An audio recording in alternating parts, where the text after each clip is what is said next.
오늘 어버이 주일을 맞이하면서 말씀의 제목을 네가 잘되고 장수하리라 하는 제목으로 말씀의 은혜를 나누고자 합니다.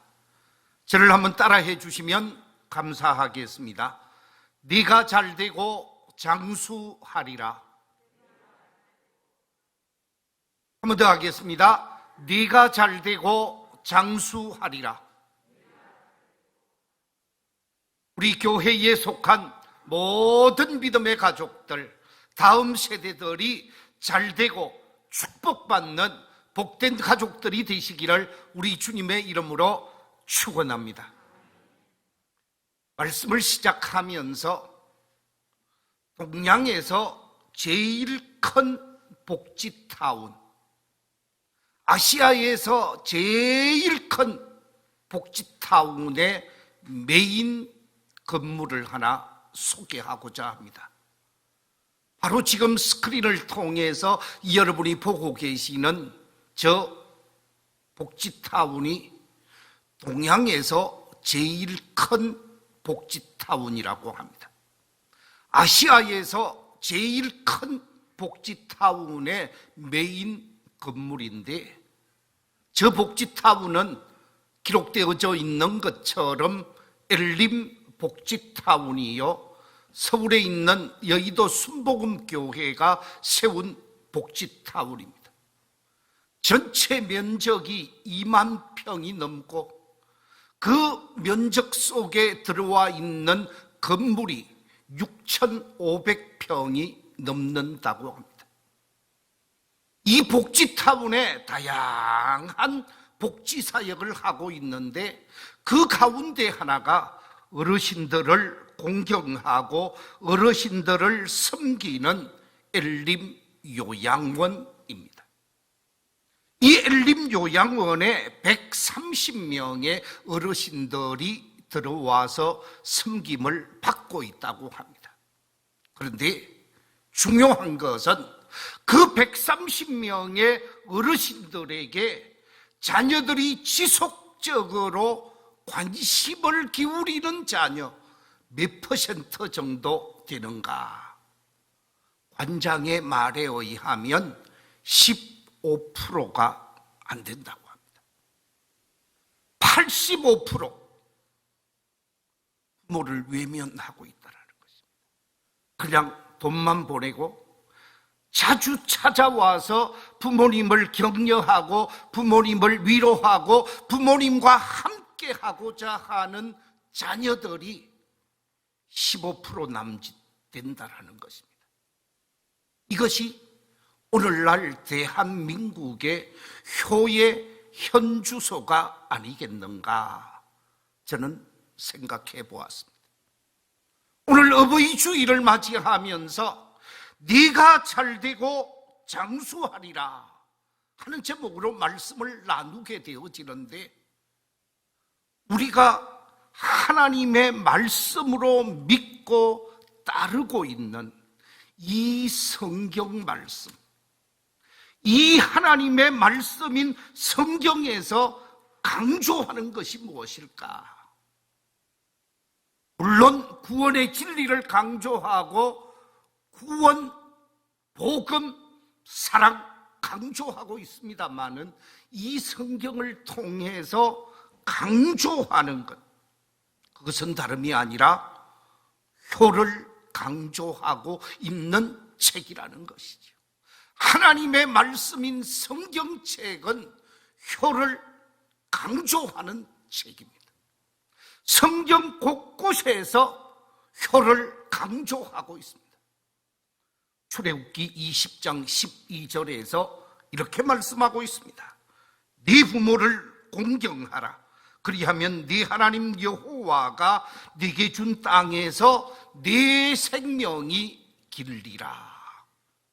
효를 강조하고 있습니다. 신명기 5장 16절에도 보면 이렇게 말씀하고 있습니다. 너는 네 하나님 여호와께서 명령한 대로 네 부모를 공경하라. 그리하면 네 하나님 여호와가 네게 준 땅에서 네 생명이 길고 복을 누리리라. 그뿐만이 아닙니다. 오늘 본문의 말씀 에베소서 6장 2절과 3절 속에서도 이렇게 말씀하고 있습니다. 네 아버지와 어머니를 공경하라. 이것은 약속이 있는 첫 계명이니 이로써 네가 잘되고 땅에서 장수하리라. 성경은 효를 강조하는 책이요, 효성스러운 사람들을 하나님은 축복하고 잘되게 하실 것을 말씀하고 있습니다. 21세기 오늘날 현대인들이 관심을 기울이는 것이 무엇입니까? 오늘을 살아가고 있는 현대인들에게 있어서 가장 큰 관심이 무엇냐라고 질문을 하면 경제에 관한 것이요, 잘 사는 것이요, 잘 되는 것이라고 말하고 있죠. 잘 살기 위해서 공부를 합니다. 잘 되기 위해서 땀을 흘리고 있습니다. 노력하고 있습니다. 애쓰고 있습니다. 내가 노력하고 힘쓰고 애써서 잘 될 수도 있지요. 그런데 하나님의 말씀인 성경은 뭐라고 말하고 있습니까? 하나님의 말씀인 성경은 잘 되는 비결이 부모님을 공경하는 것이라고, 잘되고 복되게 되어지는 비결이 나를 이 세상에 존재케 하신 부모님에게 효도하는 것이라고 말하고 있습니다. 읽었던 말씀, 오늘 본문 2절과 3절을 좀 더 관심 있게 읽어보면 이렇게 말하고 있습니다. 네 아버지와 어머니를 공경하라. 이것은 약속이 있는 무슨 계명이라고요? 첫 계명이다. 약속이 있는 첫 계명. 부모님을 공경하게 되어질 때 약속이 있는데 그 약속이 잘되고 땅에서 복받는 사람으로 살게 하시겠다라는 말씀입니다. 그렇습니다. 부모님을 공경하는 사람, 부모님을 잘 받들어서 섬기는 사람, 그 사람을 하나님께서 축복해 주시고 그 사람을 잘되게 하시고 그 사람을 복 있는 사람 되게 하시겠다라고 하는 것이 하나님의 약속입니다. 우리가 잘 아는 대로 인류의 중시조 하면 노아를 들게 되어집니다. 이 노아 할아버지에게는 세 아들이 있었습니다. 이 노아의 아들, 세 아들 가운데 축복의 주인공이 있고 저주의 지명자가 있습니다. 축복의 주인공은 셈과 야벳이요, 저주를 받은 사람은 함입니다. 왜 똑같은 아들인데 함은 저주를 받았고 셈과 야벳은 축복의 주인공이 되었는가? 다음 주에 구체적으로 이 말씀을 가지고 말씀을 나누겠습니다마는 아버지를 공경했는가 공경하지 않았는가에 따라서 축복을 받기도 하고 저주를 받기도 했다라는 말씀입니다. 함은 아버지의 부끄러운 모습, 아버지의 잘못된 모습을 보고 나팔을 불고 아버지의 잘못된 모습을 폭로하고 비방하는 사람이었지만 셈과 야벳은 그렇게 행동하지 않았습니다. 창세기 9장 23절에 보면 셈과 야벳의 행동을 이렇게 묘사하고 있습니다. 셈과 야벳이 옷을 가져다가 자기들의 어깨에 메고 뒷걸음질 쳐 들어가서 그들의 아버지의 하체를 덮었으며 그들이 얼굴을 돌이키고 그들의 아버지의 무엇을 보지 아니하였더라 그랬는데 무엇을 보지 않았다고요? 하체를 보지 않았더라. 의도적으로 아버지의 부끄러운 모습, 아버지의 좋지 못한 모습을 안 보려고 했다. 그 말씀은 아버지를 존중하고 아버지를 귀하게 여기고 아버지를 사랑하는 아들로서 아버지를 받들어 섬겨야 하는 믿음의 아들들로서 아버지를 나쁘게 하고자 하지 않았다라는 말씀입니다. 오늘 말씀 속에서 부모를 공경하라 그랬는데 이 공경이라고 하는 말을 히브리어에서는 카베드라는 단어를 쓰고 있습니다. 이 카베드라고 하는 단어의 의미가 무엇냐? 존경한다, 무겁게 여긴다, 중대하게 여긴다는 의미가 있습니다.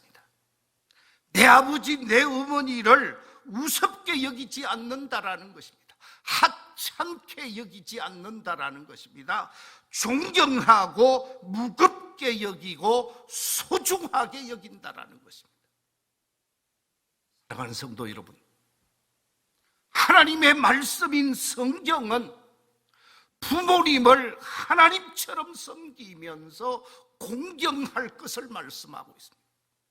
부모님을 공경하는 사람을 하나님께서 축복해 주시고 부모님을 공경하는 사람을 하나님께서는 책임져 주시겠다라는 말씀입니다.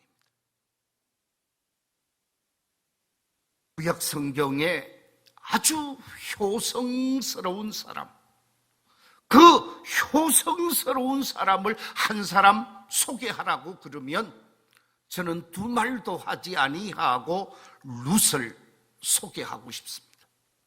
이 룻이라고 하는 사람은 어떤 사람입니까? 엘리멜렉의 가정이 베들레헴에서 모압으로 이사를 가게 되어집니다. 베들레헴에 흉년이 찾아오게 되어지고 먹을 것이 다 떨어지고 더 이상 베들레헴에 살 수가 없어서 먹고 사는데 어려움이 없는 땅 모압으로 이민을 가게 되어집니다. 그런데 모압에 가서 이 엘리멜렉과 그의 아내 나오미를 비롯해서 두 아들 말론과 기럯이 어려움 없이 잘 사는 듯 했습니다. 그래서 두 아들 장가도 보내고 모압에서 아주 살만한 삶을 살게 되어졌는데 갑자기 그 집에 세 남자가 그만 세상을 떠나게 되어집니다. 아버지 엘리멜렉이 세상을 떠나게 되어지고 두 아들 말론과 기럯이 세상을 떠나게 되어지면서 다복한 가정 속에 남자 셋이 사라져버리고 세 여인만 남게 되어집니다. 시어머니 나오미와 그의 두 자부 룻과 오르바만 남았습니다. 남편 세상 떠나고 두 아들 세상을 떠난 가운데에서 두 자부를 데리고 살 자신이 없었던 나오미가 자부에게 얘기를 합니다. 너희들의 고향, 너희들의 친정, 너희 부모들이 살고 있는 옛 집으로 돌아가라. 자녀가 있는 것도 아니니까 너희 친정 부모님이 계시는 곳으로 돌아가다오. 새로운 인생을 출발해다오 부탁을 했습니다. 시어머니의 간절한 간청 속에서 오르바가 돌아가게 되어지지요. 그런데 룻은 시어머니를 버려두고 돌아갈 수가 없었습니다. 연세 많으신 시어머니를 외면한 채 자기 잘 살겠다고 돌아갈 수가 없었습니다. 어머니가 돌아가라고 강조했을 때 룻이 뭐라고 대답을 합니까? 룻기 1장 16절 17절 속에 보면 룻이 이렇게 대답을 합니다. 우리 같이 한번 읽어보겠습니다. 시작. 룻이 이르되 내게 어머니를 떠나며 어머니를 따르지 말고 돌아가라 강권하지 마옵소서. 어머니께서 가시는 곳에 나도 가고 어머니께서 머무시는 곳에서 나도 머물겠나이다. 어머니의 백성이 나의 백성이 되고 어머니의 하나님이 나의 하나님이 되시리니 어머니께서 죽으시는 곳에서 나도 죽어 거기 묻힐 것이라. 만일 내가 죽는 일 외에 어머니를 떠나면 여호와께서 내게 벌을 내리시고 더 내리시기를 원하나이다 하는지라. 어머니를 떠나갈 수 없다라는 거예요. 어머니와 생사고락을 함께 하겠다라는 것입니다. 어머니를 섬기고 어머니를 받들고 어머니와 함께 살고 함께 죽겠다고 고백하게 되어집니다. 어머니를 존중히 여기는 자세요, 어머니를 귀하게 받드는 룻의 효심을 발견하게 되어집니다. 그래서 더 이상 모압 땅에 살지 못하고 나오미는 자신을 따르는 자부 룻과 함께 베들레헴으로 돌아오게 되어집니다. 자신의 고향, 남편의 고향으로 돌아와서 베들레헴에서 삶을 살게 되어지는데 하나님의 특별한 은혜가 그 다음에 나타나게 되어집니다. 나오미의 소개로 보아스를 만나게 되어집니다. 시어머니의 소개로 보아스를 만나게 되어지고 하나님의 특별한 예비하심 속에서 보아스를 만나게 되어지면서 어머니는 어머니대로 잘 받들게 되어지고 새로운 남편을 만나서 그 남편과 함께 가정을 꾸리면서 삶을 살게 되어지는데,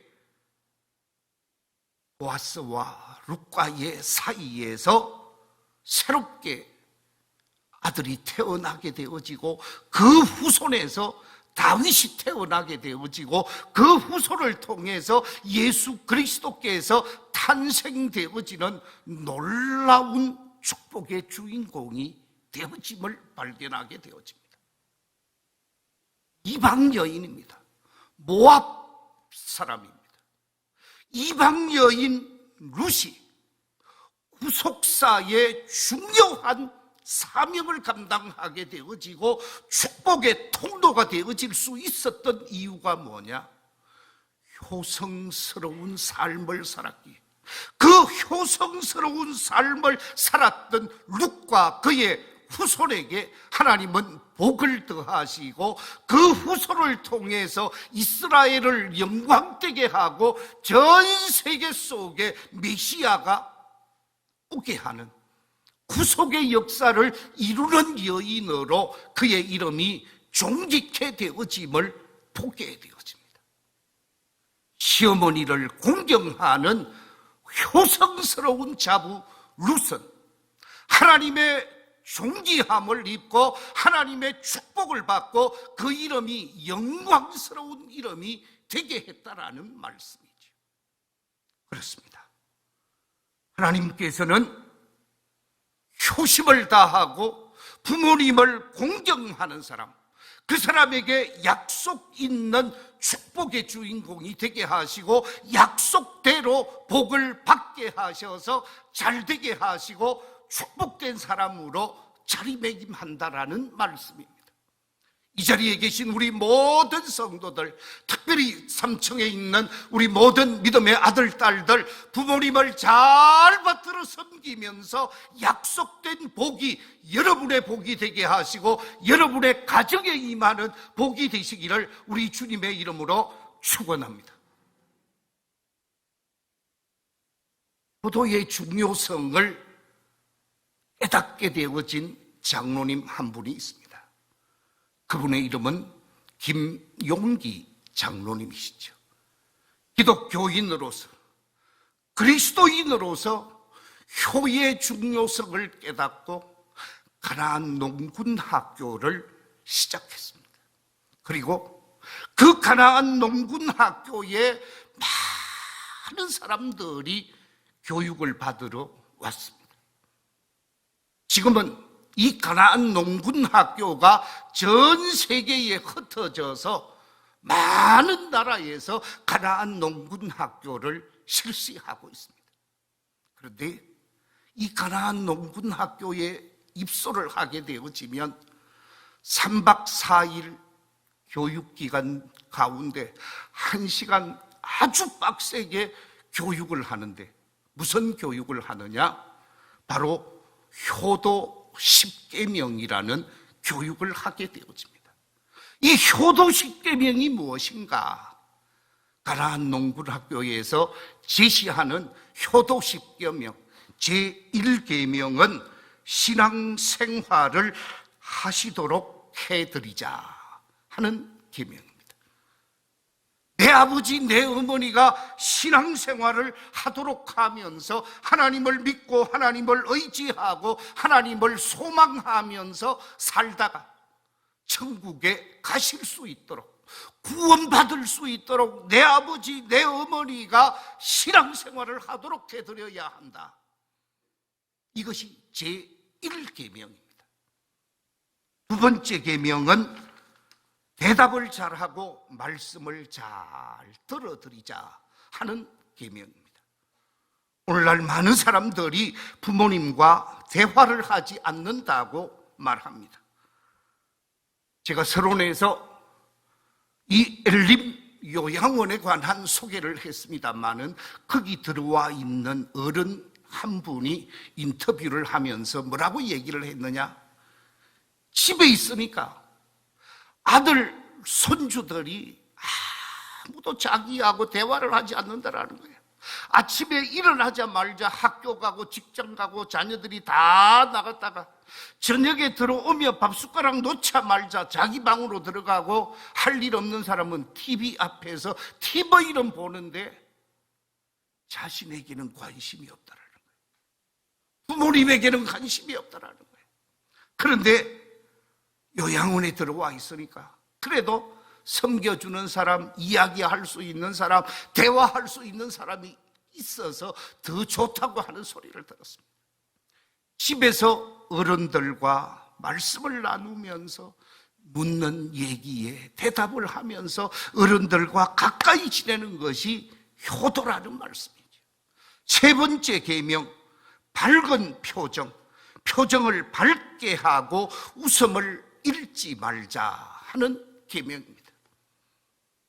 웃음은 기쁨을 주고 행복한 가정을 만드는 필수 요소입니다.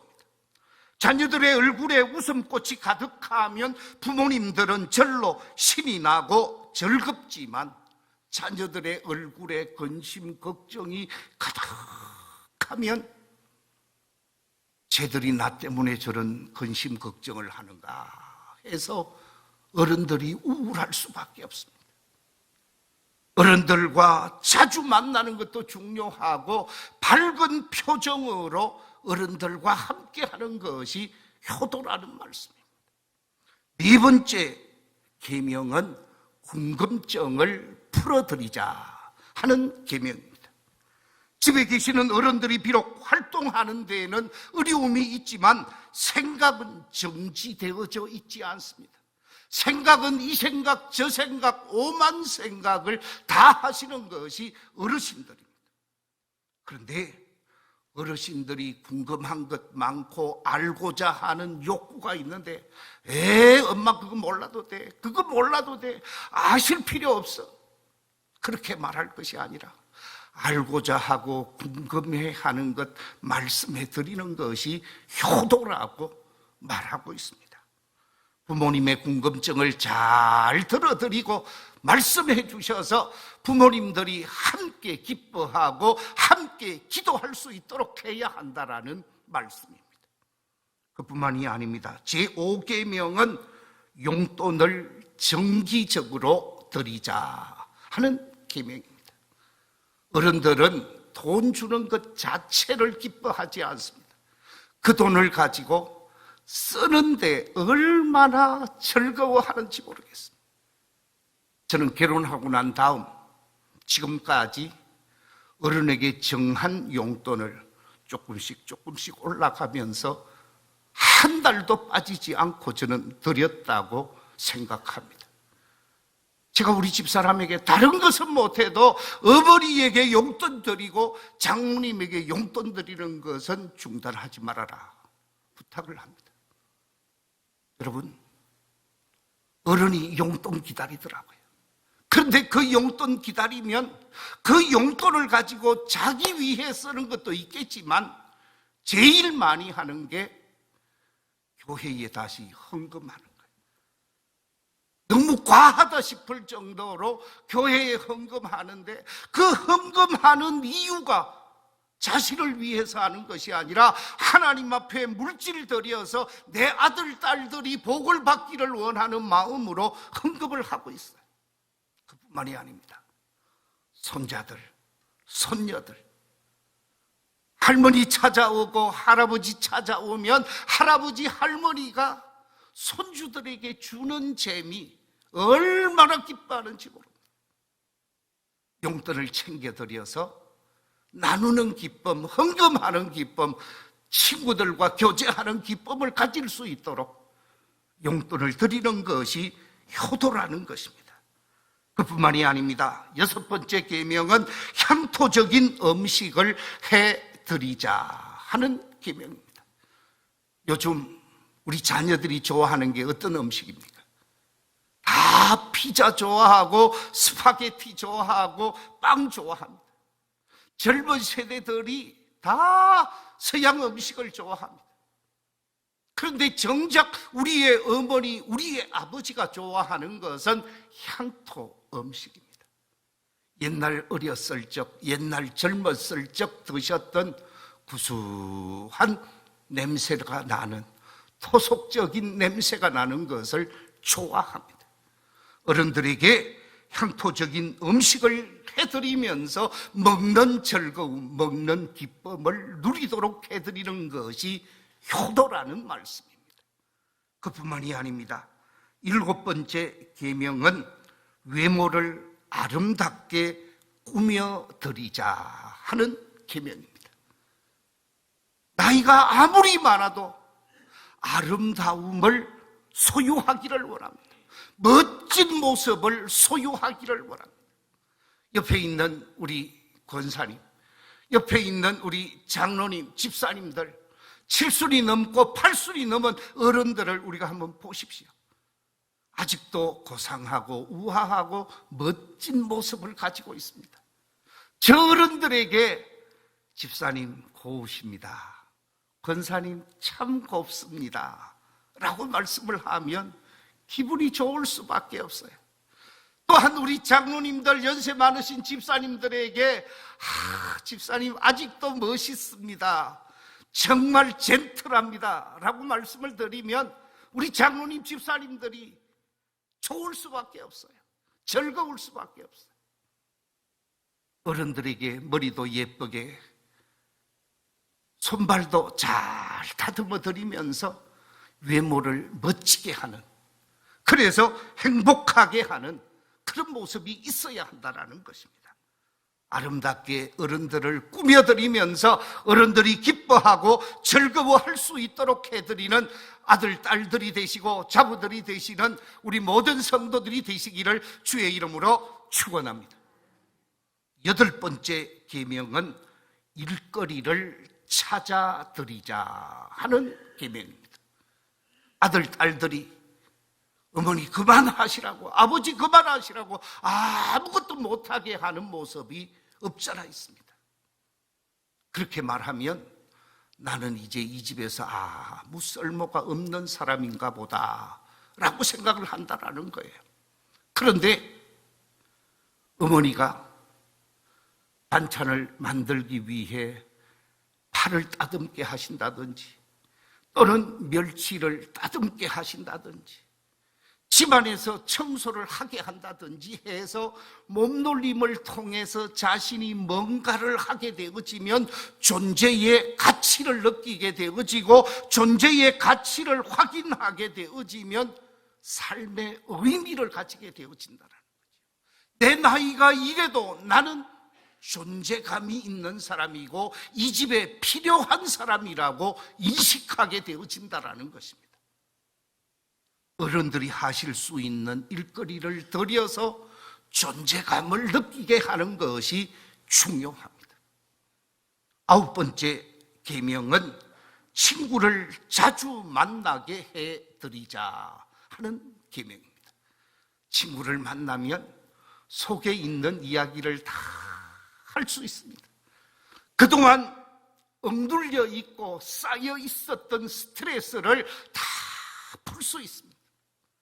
어른들에게 친구를 일부러 만나드리도록 하고 맛있는 거 먹도록 해드리는 것, 그거 적은 돈으로 할 수 있습니다.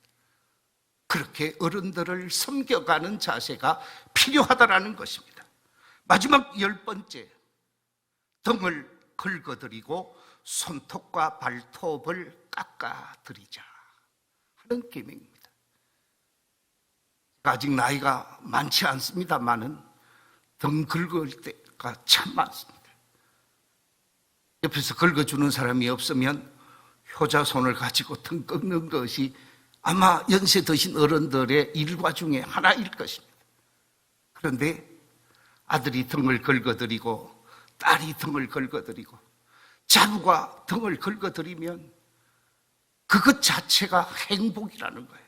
피부와 피부가 서로 맞닿으면서 친밀감을 가지게 되어지는 것, 그래서 행복해지는 것이 부모님이라는 거지요. 특별히 우리 부모님들이 80이 넘고 90이 넘는 어른들에게 나타나는 현상 중에 하나가 말초신경이 점점 약해집니다. 말초신경이 약하다는 것은 손놀림, 발놀림 하기가 쉽지 않다라는 거죠. 손톱을 깎는데 손톱을 깎는 것이 아니라 무엇을 깎아요? 살찜을 깎는 일들이 없잖아 있습니다. 그래서 아들, 딸들이 어머니 손톱 깎아드리고 발톱 깎아드리고 또 손톱에 예쁜 것도 좀 칠해주기도 하고, 그렇게 해서 부모님들과 친밀감을 가지는 것. 그래서 피부 접촉을 통해서 친밀감을 가지게 되어지면 부모님들은 행복할 수밖에 없고 고부간의 갈등도 사라질 수 있다는 거죠. 이런 10가지 계명 우리 모두가 기억하면서 부모님들에게 기쁨을 드리고 부모님들에게 행복을 드리는 삶이 되어야 한다는 것입니다. 한 여인을 소개하겠습니다. 삼성 그룹에서 시상하는 삼성에서 효에 관하여 최고의 상을 시상식을 하고 있는데 삼성 효행 대상으로 최순덕 씨가 선출되어졌는데, 저분 보니까 얼굴도 고운데 마음도 참 착한 것 같습니다. 저분이 어떻게 효를 감당했는가? 30년 동안 치매로 어려움을 당하고 있는 자신의 시어머니를 똥오줌 받아나면서 어른을 섬겼답니다. 거기에다가 자신의 아들이 1급 지체장애인이래요. 그런데 그 아들, 지적 장애가 있는 아들을 잘 섬기고 있고, 그 남편은 간암 환자랍니다. 남편이 간암 환자인데 남편을 잘 받드는 섬기는 그 모습을 보고 강원도에서 추천이 되어지고 삼성에서 시상을 했습니다. 참 자랑스러운 사람입니다. 여러분, 저 사람이 예수를 믿는지 안 믿는지 저는 알 수가 없습니다. 그러나 저런 대상을 받고 효에 대한 상을 받는 사람들이 예수 믿는 사람들이 되어지고 믿음의 사람들이 효행을 감당하면서 세상 사람들과 다른 사람들이 되었으면 안 좋겠나? 이것이 믿음의 길을 걸어가고 있는 목사의 마음입니다. 우리 교회에 속한 모든 성도들, 이 자리에 어른들이 많습니다만은 젊은이들, 어른들을 잘 받들어 섬기는 이 효의 십계명을 잘 감당해서 하나님이 약속하신 약속의 복을 받는 사람, 축복의 주인공이 되어지는 사람들이 다 되시기를 우리 주님의 이름으로 축원합니다. 기도하겠습니다. 하나님 아버지 감사합니다. 어버이 주일을 맞이하면서 네가 잘되고